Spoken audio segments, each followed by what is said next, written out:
Сәлем, бүгін сарымсақ нанын жасайтын боламыз. Оған багет наны, сары май, сарымсақ, плавленый сыр, укроп қажет болады.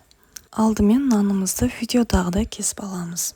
Бұл нанды осы рецептпен алғаш рет Италия мен Франция елі әзірлеген екен. Укроп пен сарымсағымызды ұсақтап аламыз.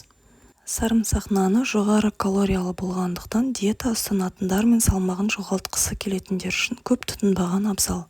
Енді сары майды, сырды, сарымсақты, укропты бір ыдысқа салып, жақсылап араластырып аламыз.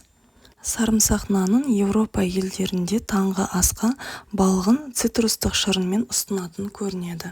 Енді сарымсақ майы нан бетіне жағылып, қызып тұрған пешке 5-7 минутқа жіберіледі.